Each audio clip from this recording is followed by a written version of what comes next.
இந்த உலகத்தை ஆளும் தெய்வங்களில் ஒருவன் யமன். சூரிய பகவானின் மகன்தான் யமன். அவனுடைய அம்மா சஞ்சனா தேவி. ஆரம்பத்துல எல்லாமே சந்தோஷமாக இருந்தது. ஆனால் சூரியனின் வெப்பம் நாளுக்கு நாள் அதிகரித்தது. அதை தாங்க முடியாமல் சஞ்சனா தவித்தாள். ஒரு நாள் அவள் ஒரு பெரிய முடிவு எடுத்தாள். தன் நிழலை உயிராக மாற்றினாள். அவள்தான் சாயா தேவி. சாயாவை வச்சு சஞ்சனா மறைந்து போனாள். யாருக்கும் தெரியாமல் அவள் விலகினாள். அப்போது யமன் ஒரு குழந்தை.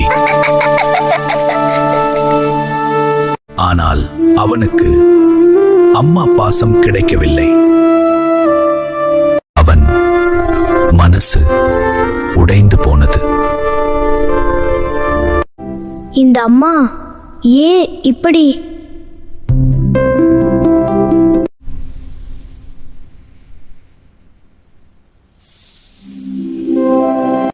அந்த பாசத்தை பார்த்த யமன் உள்ளுக்குள் கொதித்தான். கோபத்தில் அவளை எட்ட முயன்றான்.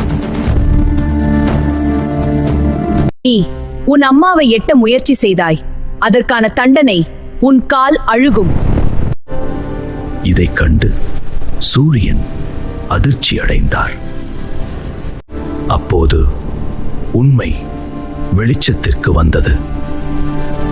அவள் உண்மையான அம்மா இல்லை. அம்மா பாசத்துக்காக அவன் தேட ஆரம்பித்தான். சஞ்சனாதான் உண்மையான அம்மா. யமன் உடைந்தான்.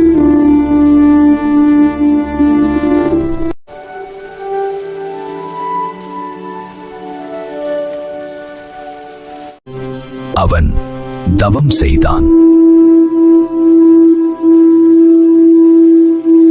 உடல் சோர்ந்தாலும் அவனின் மனம் ஒருபோதும் சோரவில்லை. சுடும் வெயிலும் அடிக்கும் மழையும் ஒன்றாக வந்தாலும் அவன் தளரவில்லை. கஷ்டங்களை தாண்டினான். அவன் செய்த தவம் பிரபஞ்சத்தையே அசைக்க ஆரம்பித்தது. இது சாபம் மெதுவாக உடைந்து போனது.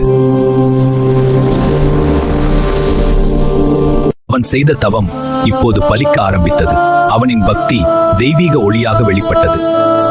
அவனின் தவத்தைக் கண்டு தேவர்கள் கூட கவனிக்க ஆரம்பித்தார்கள். இது துன்பமே அவனை ஒரு புதிய சக்தியாக மாற்றியது.